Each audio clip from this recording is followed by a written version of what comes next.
आहात आपल्या हक्काचं चॅनल, आपली बातमी आपलं चॅनल वन भारत। कल्याण पश्चिम येथील काळा तलावात मंगळवारी एका 17 वर्षीय अल्पवयीन तरुणीचा मृतदेह आढळल्याने एकच खळबळ उडाली आहे। या तरुणीने आत्महत्या केली की तिला तलावात ढकलून हत्या केली हा प्रश्नचिन्ह निर्माण झाला असून या प्रकरणाचा पुढील तपास पोलीस करत आहेत। या घटनेमुळे तलाव परिसरातील सीसीटीव्ही बंद असल्याची धक्कादायक बाब समोर आली आहे। याविषयी महापौर हर्षाली चौधरी आणि मनसे नगरसेवक गणेश लांडगे यांनी संताप व्यक्त केला आहे। ही तरुणी बेपत्ता असल्याची तक्रार तिच्या आईवडिलांनी कल्याणच्या बाजारपेठ पोलीस ठाण्यात सोमवारी दिली होती। या प्रकरणी पोलिसांनी तपास सुरू केला, मात्र मंगळवारी सायंकाळी 4च्या सुमारास मृतदेह काळा तलावात आढळून आला। तिचा मृतदेह तलावातून बाहेर काढून शवविच्छेदनासाठी रुक्मिणीबाई रुग्णालयात पाठवण्यात आला असून या तरुणीने तलावात उडी मारून आत्महत्या केल्याचा संशय प्रथमदर्शनी व्यक्त केला जात असला तरी तिला कोणी ढकलून दिले का, त्यामुळे तिचा तलावात बुडून मृत्यू झाला या बाजूनेही बाजारपेठ पोलिसांनी तपास सुरू केला आहे। ऐतिहासिक पार्श्वभूमी असलेल्या या तलावाचा विकास स्मार्ट सिटी प्रकल्पांतर्गत करण्यात आला आहे। या तलावाच्या विकासासाठी 19 कोटी रुपये खर्च करण्यात आले आहे। या तलाव परिसरात 32 सीसीटीव्ही बसवण्यात आले आहेत। सायंकाळी तरुणीचा मृतदेह तलावात मिळून आल्याने नक्की घटना कशी घडली हे सीसीटीव्हीत पाहता येईल यासाठी पोलिसांनी प्रयत्न सुरू केले, तेव्हा तलाव परिसरातील 32 सीसीटीव्ही बंद अवस्थेत असल्याची धक्कादायक बाब समोर आली।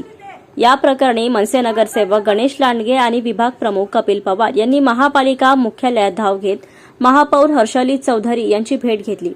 यावेळी विद्युत विभागाचे अतिरिक्त शहर अभियंता प्रशांत भागवत आणि मुख्य उद्यान अधीक्षक संजय जाधव यांच्याकडे याबाबत विचारणा करून संताप व्यक्त केला।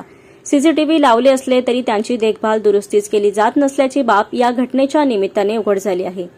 महापौर हर्षाली चौधरी यांनी अधिकाऱ्यांसमवेत काळा तलाव येथे धाव घेऊन तलाव परिसराची पाहणी केली, तसेच तलावाच्या सुरक्षेसंदर्भात योग्य त्या उपाययोजना करण्याच्या सूचना संबंधित अधिकाऱ्यांना केल्या। कल्याण डोंबिवलीमध्ये ऐतिहासिक तलाव म्हणून ओळखले जाणारे भगवा तलाव, आज तिथे एक 17 वर्षीय मुलीने सुसाईड केलेले आहे। 3 हप्त्यापासून बंद होते।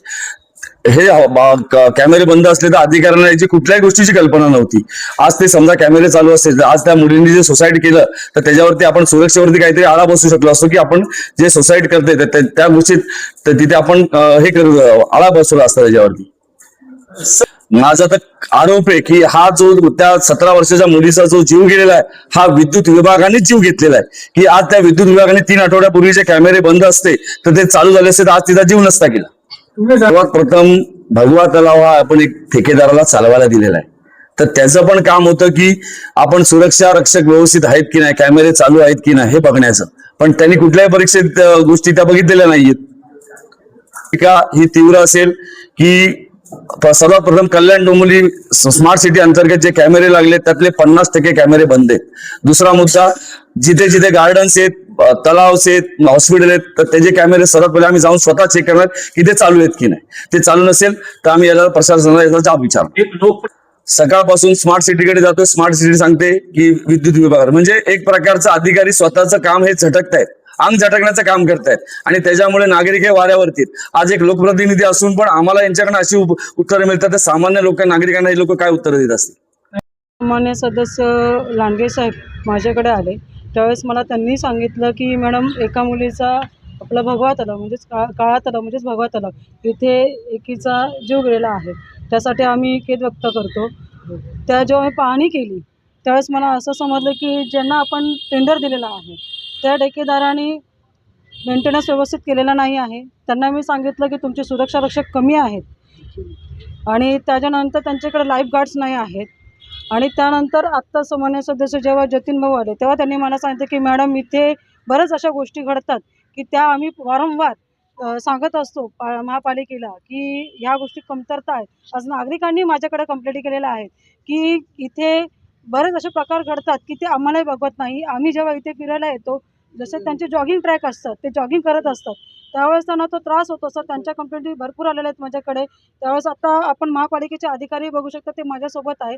मी त्यांना स्ट्रिक्टली सांगितलं आहे, ठेकेदाराला मी स्ट्रिक्टली सांगितलेलं आहे की तुम्ही ते मेंटेनन्सचं काम करायचं आहे, तुमच्याकडून होत नसेल तर त्यांच्यावरती कारवाई करण्याचा मी आदेश करणार आहे। कमिशनर साहेबांना मी आत्ताही रिपोर्टिंग करणार आहे की तिथे प्रकार जे घडतात आता एका मुलीचा जीव गेलेला आहे आणि त्याच्यासाठी जिम्मेदार म्हणून मी ठेकेदाराला सांगते आहे की तुम्ही आहात त्याच्यासाठी. जर तुम्हाला आम्ही टेंडर दिलेला असतानाही तुम्ही जी सिक्युरिटी घ्यायला पाहिजे होती ती तुम्ही घेतली नाही आहे. यासाठी जबाबदार म्हणून कोण आहे? तर हे स्वतः आहे ठेकेदार.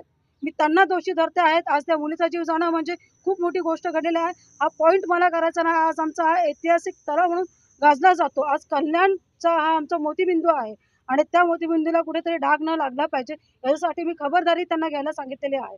जर तुमच्याकडून होत नसेल तर तुम्ही कॅन्सल, मी त्यांना आत्ताच बोललेलं आहे ठेकेदाराला, तुमच्याकडून मेंटेनन्स होत नसेल किंवा तुम्ही काळजी घेत नसाल तर मी आत्ताच्या आत्ता तुमचा मी तो टेंडर आहे तो कॅन्सल करायला सांगणार आहे. या संबंधामध्ये काय संबंधित ठेकेदारावरती गुन्हा दाखल करा किंवा अशा काही कारवाई करण्याची तुम्ही मागणी करा.